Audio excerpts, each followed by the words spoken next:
आज हम अर्थशास्त्र में पाठ 7 पूर्ण प्रतियोगिता में संतुलन कीमत तथा उत्पादन मात्रा का निर्धारण पाठ के अंतर्गत मूल्य निर्धारण में समय तत्व के महत्व के बारे में अध्ययन करेंगे। किसी भी वस्तु के मूल्य निर्धारण में समय तत्व का विशेष महत्व होता है। वस्तु का मूल्य हमेशा मांग और पूर्ति की सापेक्षिक शक्तियों के द्वारा निर्धारित होता है। बाजार में मांग और पूर्ति की सापेक्षिक शक्तियों के बीच रस्साकसी होती है। कभी मांग पूर्ति से ज़्यादा हो जाती है तो कभी पूर्ति मांग से ज़्यादा हो जाती है, किंतु इन दोनों शक्तियों को पूर्ण संतुलन बिंदु तक पहुंचने में समय लगता है। तब तक बाजार में अस्थायी साम्य बना रहता है। प्रोफेसर मार्शल ने मांग व पूर्ति के प्रभावों को ध्यान में रखकर मूल्य निर्धारण की दृष्टि से समय को निम्नलिखित 4 भागों में विभाजित किया गया है। पहला है अति अल्पकाल, दूसरा अल्पकाल, तीसरा दीर्घकाल और चौथा अति दीर्घकाल। सबसे पहला देखते हैं अति अल्पकाल। अति अल्पकाल यह वह समय अवधि होती है जब वस्तु की पूर्ति स्थिर रहती है। यदि मांग बढ़ जाती है तो वस्तु का मूल्य बढ़ जाएगा एवं मांग घट जाती है तो मूल्य घट जाएगा। इसका कारण यह है कि मूल्य पर मांग का ही प्रभाव अधिक एवं पूर्ति का प्रभाव कम देखने में आता है। मांग अनुसार पूर्ति समायोजित नहीं की जा सकती। इस तरह के बाजार सामान्यतः अति नाशवान एवं अस्थायी वस्तुओं जैसे मछली, दूध, साग सब्जी आदि के लिए होता है। अति अल्पकालीन मूल्य को बाजार मूल्य भी कहा जाता है।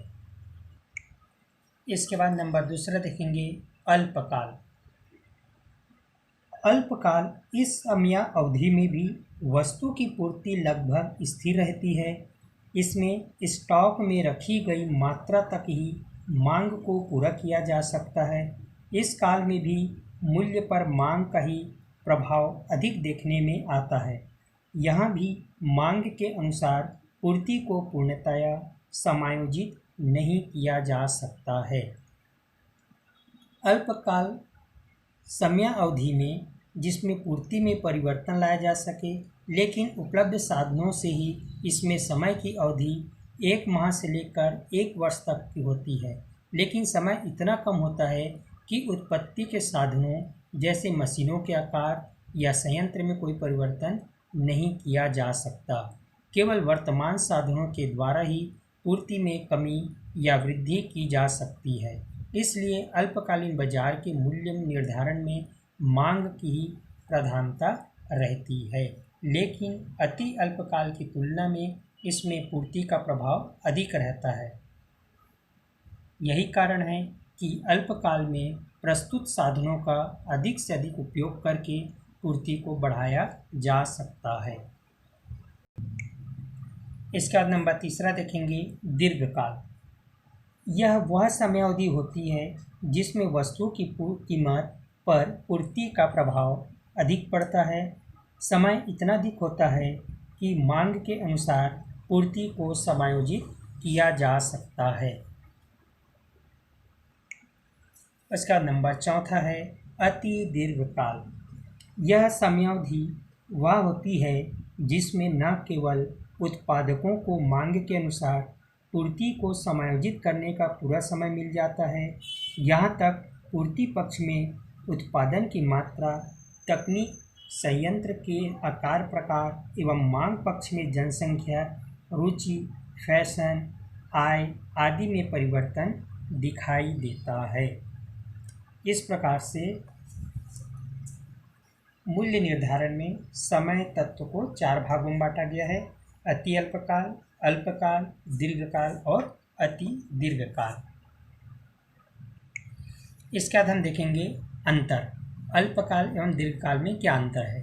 अल्पकाल, पहला अल्पकाल एक ऐसी समयावधि है जो उत्पादन के स्थिर साधनों में परिवर्तन लाने के लिए आवश्यक समय से कम होती है, जबकि दीर्घकाल वह समयावधि है जिसमें उत्पादन आवश्यकतानुसार उत्पादन के समस्त साधनों में परिवर्तन कर सकता है।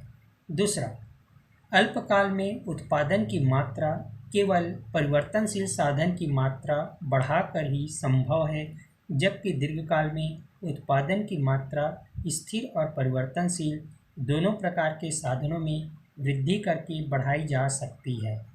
तीसरा, अल्पकाल में उत्पादन के साधनों को दो भागों में बांटा जाता है, पहला स्थिर साधन, दूसरा परिवर्तनशील साधन, जबकि दीर्घकाल में स्थिर व परिवर्तनशील साधनों के बीच अंतर समाप्त हो जाता है। चौथा, अल्पकाल में कीमत के निर्धारण में मांग का अधिक प्रभाव पड़ता है, लेकिन दीर्घकाल में कीमत पर मांग की तुलना में पूर्ति का अधिक प्रभाव रहता है। तो ये चार अंतर है अल्पकाल और दीर्घकाल में। इसके बाद अगला अंतर देखेंगे, बाजार कीमत एवं सामान्य कीमत में अंतर। बाजार कीमत और सामान्य कीमत में निम्न अंतर है। पहला, बाजार कीमत अति अल्पकालीन कीमत होती है, लेकिन सामान्य कीमत दीर्घकालीन कीमत होती है।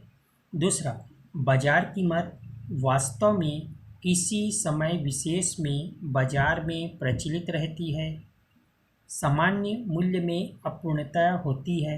यह एक केंद्र बिंदु की भांति होता है जिसके चारों ओर बाजार मूल्य चक्कर काटता है। तीसरा, बाजार कीमत मांग और पूर्ति की शक्तियों का अस्थायी संतुलन है।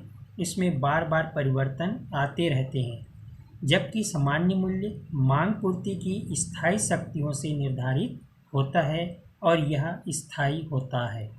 चौथा, बाजार कीमत में असामान्य लाभ एवं असामान्य हानि दोनों हो सकते हैं, जबकि सामान्य कीमत उत्पादन लागत के बराबर होती है। इसमें असामान्य लाभ हानि नहीं होती है, हाँ, लाभ सामान्य ही रहता है। नंबर 5वां, बाजार कीमत की प्रवृत्ति सामान्य कीमत के बराबर होती है। यह सामान्य कीमत के चारों ओर चक्कर लगाता रहता है। सामान्य कीमत में लंबे समय तक घटने बढ़ने की प्रवृत्ति नहीं होती है। यह कीमत उत्पादन लागत के बराबर रहती है। छठवां, बाजार मूल्य पुनरुत्पादनी और निरुत्पादनी दोनों ही प्रकार की वस्तुओं का होता है, जबकि सामान्य मूल्य केवल पुनरुत्पादनी वस्तुओं का ही होता है। सातवां, बाजार की कीमत के निर्धारण में मांग की भूमिका प्रबल होती है, जबकि सामान्य मूल्य के निर्धारण में पूर्ति की भूमिका प्रबल होती है। ये थे अंतर बाजार कीमत और सामान्य कीमत में। इसके बाद हम देखेंगे राशनिंग क्या है। राशनिंग इस प्रणाली में आवश्यक वस्तुओं की न्यूनतम मात्रा को संतुलित कीमत से कम कीमत पर बेचा जाता है, ताकि कमजोर या गरीब वर्ग या समुदाय को सस्ती कीमत पर वस्तुओं की पूर्ति की जा सके। इस व्यवस्था में उपभोक्ताओं को राशन कार्ड या कूपन दिए जाते हैं, ताकि वे कम कीमत पर वस्तुएं राशन दुकान से खरीद सके। इसका देखेंगे कालाबाजारी। कालाबाजारी उस स्थिति को कहते हैं जब सरकार द्वारा तय की गई कीमत से ऊंची कीमत पर वस्तुओं को गैर कानूनी ढंग से बेचा जाता है। कालाबाजारी के अनेक कारण हो सकते हैं, जैसे विक्रेता द्वारा अधिक लाभ कमाने की इच्छा या सरकारी तंत्र का ढीला होना आदि।